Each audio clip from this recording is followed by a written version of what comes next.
Hello friends, எல்லோருக்கும் வணக்கம். Welcome to investor channel. ஆக்சுவலாக சாட்டர்டே இன்னைக்கு ஒரு ஸ்பெஷல் ட்ரேடிங் செஷன் வந்து மார்க்கெட்டில் நடந்து நான் லாஸ்ட் வீடியோவில் உங்களுக்கு அப்டேட் பண்ணியிருந்தேன். ஸோ இன்றைக்கி நிஃப்டி 50 அதாவது மார்க்கெட் இன்றைக்கி ஒரு ஃப்ளாட் பாசிட்டிவில் க்ளோஸ் பண்ணியிருக்காங்க. நிஃப்டி 50 பார்த்தீங்கன்னா 35 பாயிண்ட்ஸும், சென்செக்ஸ் 88 பாயிண்ட்ஸும், நிஃப்டி பேங்க் வந்து 83 பாயிண்ட்ஸும், நிஃப்டி ஐடி 56 பாயிண்ட்ஸும், பிஎஸ்சி ஸ்மால் கேப் மட்டும் 353 பாயிண்ட்ஸ் பாசிட்டிவில் க்ளோஸ் பண்ணியிருக்காங்க. எஃப்ஐஎஸ் இன்றைக்கி எவ்வளோக்கு விற்றுருக்காங்கன்னா, இன்றைக்கி இந்த ஸ்பெஷல் ட்ரேடிங் செஷனில் எஃப்ஐஎஸும் விற்றுருக்காங்க, டிஎஸும் விற்றுருக்காங்க. எஃப்ஐஎஸ் வந்து 92.95 கோடிக்கு விற்றுருக்காங்க. டிஎஸ் வந்து 152.87 கோடி விற்றுருக்காங்க. எஃப்ஐஎஸோட டிஎஸ் இந்த ஸ்பெஷல் ட்ரேடிங் செஷனில் அதிக அளவில் விற்றுருக்காங்க. இது வந்து எஃப்ஐஎஸ் டிஎஸ் டேட்டா. ஆக்சுவலாக எஃப்ஐஎஸ் வந்து இந்த மேலே பார்த்தீங்கன்னா ஒரே ஒரு நாள் தான் வாங்கியிருந்தாங்க. அது வந்து ஃப்ரைடே வாங்கியிருந்தாங்க.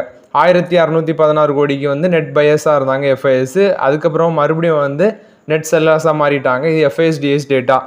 நெக்ஸ்ட் பார்த்தீங்கன்னா பிரைட்காம் குரூப் நான் ஆல்ரெடி அப்டேட் பண்ணியிருந்தேன். லோவர் சர்க்யூட் அடித்தா விற்க முடியல அப்படின்னு நிறைய பேர் கம்ப்ளைண்ட் பண்ணியிருந்தீங்க. ஸோ அது வந்து நான் சொல்லிட்டேன், ஸ்டாக் ப்ரோக்கிங்கை காண்டாக்ட் பண்ணிடுங்க டேரெக்டாகவே. அவங்கள்ட்ட ஃபோன் பண்ணி கேளுங்க, கஸ்டமர் கேர் காண்டாக்ட் பண்ணி என்ன பண்ணலான்னு. ஸோ நான் சொல்லி இந்த மாதிரி லோ குவான்டிட்டியெல்லாம் செல் பண்ண முடியாது. இன்றைக்கி ஷேர் ப்ரைஸ் இன்றைக்கி பார்க்கும்போதே நியர்லி 9.44% நெகட்டிவில் க்ளோஸ் பண்ணியிருக்காங்க. 10 ரூபா 55 பைசா இருக்குது. நம்ம லாஸ்ட் அப்டேட் பார்க்கும்போது 12 ரூபாய்க்கு மேலே இருந்த பிரைட்காம் குரூப்பு இப்போ 10 ரூபா 55 பைசா அந்த ரேஞ்சில் ட்ரேட் ஆகிருக்கு. ஸோ இவங்க கொடுத்த அப்டேட் என்ன, என்எஸ்சி வந்து இவங்களோட ட்ரேடிங்கை சஸ்பெண்ட் பண்ண போகிறாங்க ஜூலை 14லேருந்து. பட் இவங்க வந்து ஒரு பாசிட்டிவ் அப்டேட் கொடுத்துருந்தாங்க. ஜூலை 11 வந்து நாங்கள் ரிசல்ட்ஸ் அனௌன்ஸ் பண்ணோன்னு. ஆனாலும் ஷேரை விடலை, போட்டு துவச்சி எடுத்திருக்காங்க. இன்றைக்கு மட்டுமே 9% அடி பிரைட்காம் குரூப்பில். இது பிரைட்காம் குரூப்பை பொறுத்த வரைக்கும் அப்டேட்டு. யாரெல்லாம் விற்கலையோ சீக்கிரம் விற்றுடுங்க. இது பிரைட்காம் குரூப்பை பொறுத்த வரைக்கும் அப்டேட்டு. ஃபர்ஸ்ட் நியூஸ் பார்த்தீங்கன்னா இன்றைக்கி வந்து ஒரு ஹாப்பியான நியூஸ். ஐடிஎஃப்சி லிமிட்டடும் ஐடிஎஃப்சி ஃபர்ஸ்ட் பேங்க் மெர்ஜருக்கு வந்து அவங்களோட ஷேர் ஹோல்டர்ஸ் அப்ரூவல் கொடுத்துருக்காங்க. ஸோ நியர்லி 99.99% வந்து அப்ரூவல் கிடச்சிருக்கு இந்த மெர்ஜருக்கு. ஸோ ஷேர் ப்ரைஸ் பார்க்கும்போது ஐடிஎஃப்சி லிமிட்டோட 114 ரூபா அந்த ரேஞ்சில் இருக்குது. ஐடிஎஃப்சி ஃபர்ஸ்ட் பேங்க் வந்து 77 ரூபா அந்த ரேஞ்சில் இருக்குது.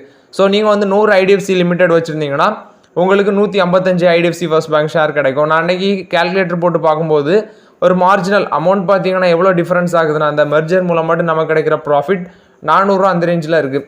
அதே ஷேரில் ஒரு கிராஷ் நடந்துச்சுன்னா அதுவும் கிடைக்காதுன்னு நினைக்கிறேன். ஸோ நீங்கள் வந்து இப்போதைக்கு ஐடிஎஃப்சி ஃபர்ஸ்ட் பேங்கை கன்சிடர் பண்ணலாம். ஸோ இது வந்து ஐடிஎஃப்சி லிமிடெட் ஐடிஎஃப்சி ஃபர்ஸ்ட் பேங்கை பொறுத்த வரைக்கும் அப்டேட்டு. ஸோ மெர்ஜரில் உங்களுக்கு வந்து அந்த ரேஷியோ 400 ரூபா உங்களுக்கு லாபம் வேணும்னா நீங்கள் ஐடிஎஃப்சி லிமிடெடை கன்சிடர் பண்ணலாம். அதாவது 100 ஐடிஎஃப்சி லிமிடெட் வச்சுருந்தீங்கன்னா உங்களுக்கு 155 ஐடிஎஃப்சி ஃபர்ஸ்ட் பேங்க் ஷேர் கிடைக்கும்.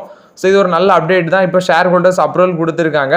மேபி எனக்கு தெரிஞ்சு இந்த மந்த் நெக்ஸ்ட் மந்த்துக்குள்ளே இந்த மெர்ஜர் கம்ப்ளீட் ஆகிடும் அப்படின்னு நினைக்கிறேன். இது வந்து ஐடிஎஃப்சி ஃபர்ஸ்ட் பேங்க் ஐடிஎஃப்சி லிமிடெடை பொறுத்த வரைக்கும் அப்டேட்டு. நெக்ஸ்ட் பார்த்தீங்கன்னா ஆர்பிஐ வந்து கர்நாடகா பேங்க் மேலே ஒரு மானிட்டரி பெனால்ட்டியை வந்து இம்போஸ் பண்ணியிருக்காங்க. இவங்க வந்து ரூல் வயலேஷனை மீறியிருக்காங்க அப்படின்னு சொல்லிட்டு ரூல்ஸை மீறியிருக்காங்க. அதனால தான் அந்த பெனால்ட்டி அப்படின்னு சொல்லியிருக்காங்க. 59.10 லேக் வந்து இவங்க அந்த மானிட்டரி பெனால்ட்டி இம்போஸ் பண்ணியிருக்காங்க கர்நாடகா பேங்குக்கு மேலே ஆர்பிஐ.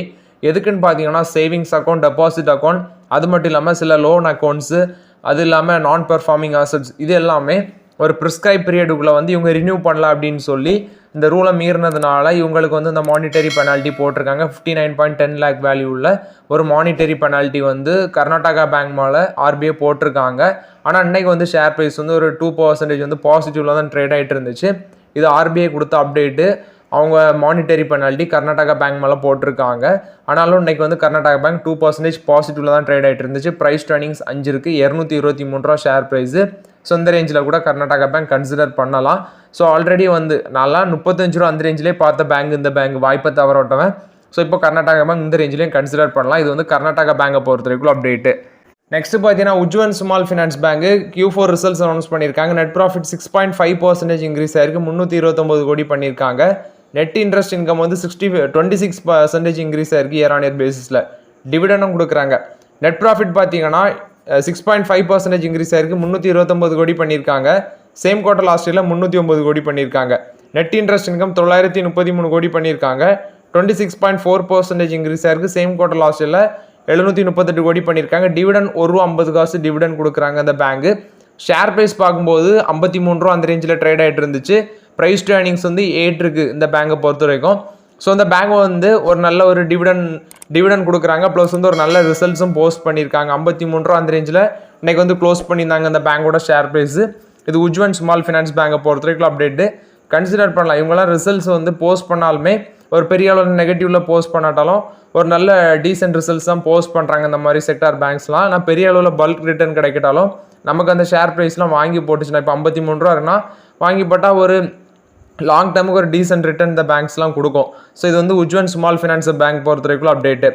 நெக்ஸ்ட் பார்த்தீங்கன்னா அனுப்பம் ரசாயம் லிமிட்டடை பொறுத்த வரைக்கும் அப்டேட்டு Q4 ரிசல்ட்ஸ் அனௌன்ஸ் பண்ணியிருக்காங்க. நெட் ப்ராஃபிட் 44% டிக்ளைன் ஆயிருக்கு. ஏன்னா 40 கோடி பண்ணியிருக்காங்க இந்த குவார்ட்டரில், 44% டிக்ளைன் ஆயிருக்கு. சேம் குவார்ட்டர் லாஸ்ட் இயரில் 72 கோடி பண்ணியிருக்காங்க. அவங்களோட டோட்டல் இன்கமும் கீழே விழுந்திருக்கு, 413 கோடி பண்ணியிருக்காங்க. சேம் குவார்ட்டர் லாஸ்ட் இயரில் 504 கோடி பண்ணியிருக்காங்க. ஸோ அந்த டோட்டல் இன்கமும் குவார்டர் ஆன் குவார்டர் பேசிஸில் இது இயர் ஆன் இயர் பேசிஸில் கீழே விழுந்திருக்கு அப்படின்னு சொல்லியிருக்காங்க. ஃபுல் ஃபிசிக்கல் இயரில் அந்த கம்பெனி 23% வந்து அவங்களோட அந்த ப்ராஃபிட் நெட் ப்ராஃபிட் வந்து கீழே விழுந்திருக்கு அப்படின்னு சொல்கிறாங்க. 167 கோடி இந்த நிதியாண்டு 24 பண்ணியிருக்காங்க. அதே நிதியாண்டு 23 வந்து 216 கோடி பண்ணியிருக்காங்க. டோட்டல் இன்கம் ஒரு வருஷம் ஃபுல்லாக 1505 கோடி பண்ணியிருக்காங்க. அதே நிதியாண்டு 23 1610 கோடி பண்ணியிருக்காங்க. ஸோ எல்லாத்துலேயுமே அவங்க கீழே விழுந்திருக்காங்க. ஒரு பேட் ரிசல்ட்ஸை போஸ்ட் பண்ணியிருக்காங்க அனுப்பம் ரசாயம். 784 ரூபா அந்த ரேஞ்சில் அன்றைக்கி ஷேர் ப்ரைஸ் க்ளோஸ் பண்ணியிருந்தாங்க அந்த கம்பெனியோட ஷேர் ப்ரைஸு. இது ஒரு கெமிக்கல் இண்டஸ்ட்ரி பேஸ் பண்ண ஸ்பெஷாலிட்டி கெமிக்கல்ஸ் இதெல்லாமே பேஸ் பண்ண ஒரு கம்பெனி. ஸோ இது வந்து மேபி எனக்கு ரிசல்ட்ஸ் அடி வாங்குறது ரீசன் என்ன, அந்த யூபிஎல் மாதிரி தான். அந்த என்ன சொல்ல, அந்த இப்போ ஒரு எல்னினோ எஃபெக்ட் முடிஞ்சு இப்போ தான் மழைலாம் பெய்யுது. மேபி அதெல்லாம் அதுக்கப்புறம் அந்த கம்பெனி எல்லாமே ஒரு ப்ராஃபிட், இந்த கெமிக்கல் பேஸ்டு கம்பெனிஸ் எல்லாமே ஒரு ப்ராஃபிட் பண்ண அதிக சான்சஸ் இருக்குது. அது மட்டும் இல்லாமல் டாடா கெமிக்கல்ஸே ரிசல்ட்ஸ் வந்து கொஞ்சம் நெகட்டிவில் தான் போஸ்ட் பண்ணியிருந்தாங்க. மேபி ஒரு 2 குவார்ட்டருக்கு அப்புறம் இந்த மாதிரிப்பட்ட கெமிக்கல் கம்பெனிஸ்லாம் நல்ல ரிசல்ட்ஸ் போஸ்ட் பண்ண வாய்ப்பு இருக்குது. இது அனுப்பம் ரசாயம் லிமிட்டடை பொறுத்த வரைக்கும் அப்டேட்டு. நெக்ஸ்ட்டு பார்த்தீங்கன்னா நம்மளோட நிஃப்டி இண்டெக்ஸில் செப்டம்பர் 2024 செப்டம்பர் மந்த் அந்த காலகட்டத்தில் பார்த்தீங்கன்னா நிஃப்டி இண்டெக்ஸ்லேருந்து டிவிஸ் லெபார்ட்ரிஸும் எல்டிஎம் என்ட்ரியும் எக்ஸிட் ஆக வாய்ப்பு இருக்குது அப்படின்னு சொல்லியிருக்காங்க. அதுக்கு பதிலாட்டு ட்ரெண்ட் டாடா குழுமத்தோட ட்ரெண்டும் பாரத் எலக்ட்ரானிக்ஸும் உள்ள வர வாய்ப்பு இருக்குது அப்படின்னு சொல்லியிருக்காங்க. ஸோ இது மூலமாட்டு இவங்க ட்ரெண்ட் கம்பெனிக்கு நியர்லி 3500 கோடியும் பாரத் எலக்ட்ரானிக்ஸுக்கு 3000 கோடியும் கிடைக்க வாய்ப்பு இருக்குது அப்படின்னு சொல்லியிருக்காங்க.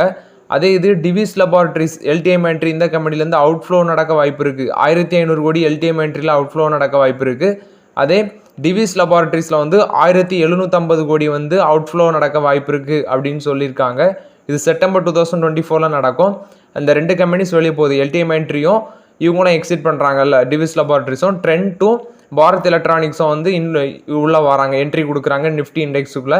இது நிஃப்டி இண்டெக்ஸை பொறுத்த வரைக்கும் அப்டேட்டு. நெக்ஸ்ட்டு பார்த்தீங்கன்னா இந்தியன் ஆயிலில் வந்து அப்டேட்டு. இவங்க பார்த்தீங்கன்னா ஒரு செகண்ட் லாங் டேர்ம் டீலை வந்து ஃப்ரான்ஸ் டோட்டல் எனர்ஜிஸ் கூட சைன் பண்ணியிருக்காங்க. அதாவது second long term LNG deal, liquefied natural gas deal வந்து சைன் பண்ணியிருக்காங்க ஃப்ரான்ஸ் டோட்டல் எனர்ஜிஸ் கூட. ஸோ இது வந்து செகண்ட் கான்ட்ராக்ட் அப்படின்னு சொல்லியிருக்காங்க. லாஸ்ட் இயர் ஜூலையிலே இவங்க வந்து ஒரு அக்ரிமெண்ட் சைன் பண்ணியிருந்தாங்க. 0.8 million metric ton per annum வந்து இந்தியன் ஆயிலுக்கு வந்து இவங்க சப்ளை பண்ணணும். இந்த லிக்விட் நேச்சுரல் கேஸ் வந்து லிக்விட்ஃபைட் நேச்சுரல் கேஸ் வந்து லாஸ்ட் இயரே சைன் பண்ணியிருந்தாங்க, இப்போவும் சைன் பண்ணியிருக்காங்க. இது ஒரு லாங் கான்ட்ராக்ட். டோட்டல் எனர்ஜிஸ் பார்த்தீங்கன்னா 1 million metric ton of LNG per annum வந்து இந்தியன் ஆயிலுக்கு சப்ளை பண்ணுறாங்க. நெக்ஸ்ட்டு 10 வருஷத்துக்கு சப்ளை பண்ணுறாங்க. இது ஒரு லாங் டேர்ம் கான்ட்ராக்ட். இந்தியன் ஆயிலும் ஃப்ரான்ஸ் டோட்டல் எனர்ஜிஸும் சைன் பண்ணியிருக்காங்க. இது வந்து இந்தியன் ஆயிலை பொறுத்த வரைக்கும் பாசிட்டிவ் அப்டேட்டு. ஷேர் ப்ரைஸ் 160 ரூபாய்க்கு மேலே நெகட்டிவ் ட்ரேட் ஆகிட்டு இருந்துச்சு. இந்தியன் ஆயில் 150 ரூபா அந்த ரேஞ்சில் இருந்துச்சு. அவங்க ரிசல்ட்ஸ் பண்ணும்போது ரிசல்ட்ஸ் வந்து பெரிய அளவில் இல்லை, ரிசல்ட்ஸும் கீழே தான் விழுந்துருந்துச்சு. நான் ஒரு 120 ரூபா அந்த ரேஞ்சுக்கு வந்தால் கன்சிடர் பண்ணலான்ட்டு இருக்கிறேன். பட் வந்து ஷேர் ப்ரைஸ் மேலே தான் போகுது. ஸோ வெயிட் பண்ணி பார்க்கலாம் இந்தியன் ஆயிலில். இது இந்தியன் ஆயில் கார்பரேஷனை பொறுத்த வரைக்கும் பாசிட்டிவ் அப்டேட்டு.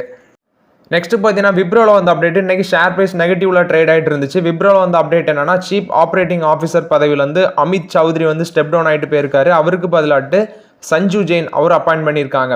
ஆக்சுவலாக May 10 வந்து விப்ரோவோட Asia Pacific, India, Middle East and Africa இதுக்கு கண்ட்ரோலில் இருக்க பிரசிடென்ட், விப்ரோட பிரசிடென்ட் அனிஷ் செனாச்சச் இவர் வந்து May 10 ரிசைன் பண்ணியிருந்தார். திலாரி டிலாபோர்ட்டே இவர் வந்து சிஇஓ இருந்தவர், ஃபார்மர் சிஇஓ. இவர் வந்து April 6 ரிசைன் பண்ணார். ஸோ இவர் சிஇஓ இருக்கும்போது தான் இவங்க அந்த அமித் சௌத்ரியும் செனாச்சச்சும் விப்ரோவில் ஜாயின் பண்ணாங்க.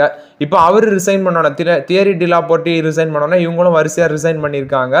ஸ்ரீனிவாஸ் பல்லையா அவர் வந்த பிறகு சிஓட்டு பதவி ஏற்ற பிறகு அவர் சில ஆக்ஷன்ஸ்லாம் எடுக்கிறாருன்னு நினைக்கிறேன். ஸோ அவர் தியரி டிலாபோர்ட்டி இருக்கும்போது இருந்த ஆஃபீஸர்ஸ் எல்லாமே ரிசைன் பண்ணிட்டு போகிறாங்க. அது மட்டும் இல்லாமல் இந்த சௌத்ரி, செனாச்சஸ், டிலாபோர்ட்டிலாம் பார்த்தீங்கன்னா ஃப்ரான்ஸ் ஹெட் குவார்ட்டர் கேப் ஜெமினியில் வேலை பார்த்தவங்க. ஸோ இது வந்து விப்ரோ பொறுத்த வரைக்கும் அப்டேட்டு. ஷேர் ப்ரைஸ் இன்னைக்கு பார்க்கும்போது 461 ரூபா அந்த ரேஞ்சில் ட்ரேட் ஆகிட்டு இருக்கு. 450 ரூபா அந்த ரேஞ்சிலே கொஞ்ச நாளாக சுற்றிட்டு இருந்த ஷேரு இப்போ 461 அந்த ரேஞ்சில் நெகட்டிவ்ல தான் இருக்குது இன்னைக்கு. ஸோ விப்ரோ ஒரு கிராஷ் நடக்கும், ஒரு 420 அந்த ரேஞ்சுக்கு வரட்டு நம்ம டெஃபினட்டாக விப்ரோவில் கன்சிடர் பண்ணலாம். இது வந்து விப்ரோவை பொறுத்த வரைக்கும் அப்டேட்டு. நெக்ஸ்ட் பார்த்தீங்கன்னா நெஸ்லே இந்தியா ஷேர் ஹோல்டர்ஸ் அவங்களோட ஒரு ப்ரொப்போசலை ரிஜெக்ட் பண்ணியிருக்காங்க. அதாவது அவங்களோட சிஸ் பேரண்ட்டுக்கு வந்து அவங்க கட்டுற ராயல்ட்டி ஃபீயை வந்து உயர்த்துற முடிவுக்கு நெஸ்லே இந்தியா வந்திருக்காங்க. பட் அதை ஷேர் ஹோல்டர்ஸ் ரிஜெக்ட் பண்ணியிருக்காங்க. அந்த ப்ரொப்போசலை nearly 57% of the share holders வந்து அதுக்கு எகென்ஸ்டாக ஓட் பண்ணியிருக்காங்க. ஸோ இப்போ ஷேர் ஹோல்டர்ஸ் வந்து நெஸ்லே இந்தியாவோட பிளான் அந்த ப்ரொப்போசல் வந்து ரிஜெக்ட் பண்ணிட்டாங்க. ராயல்ட்டி ஃபீயை கொஞ்சம் இன்க்ரீஸ் பண்ணி சிஸ் பேரண்ட்டுக்கு கெட்டது அதை வந்து ஷேர் ஹோல்டர்ஸ் நிராகரிச்சிட்டாங்க. இது நெஸ்லே இந்தியாவை பொறுத்த வரைக்கும் அப்டேட்டு. ஸோ ஓகே ஃப்ரெண்ட்ஸ், ஆக்சுவலாக இன்றைக்குள்ள மார்க்கெட் அப்டேட்ஸ் எல்லாமே பார்த்தோம். இந்த வீடியோ உங்களுக்கு பயனுள்ளதாக இருந்துச்சுன்னா லைக் பண்ணுங்கள், சப்ஸ்கிரைப் பண்ணுங்கள், கமெண்ட் பண்ணுங்கள். Okay friends, thank you.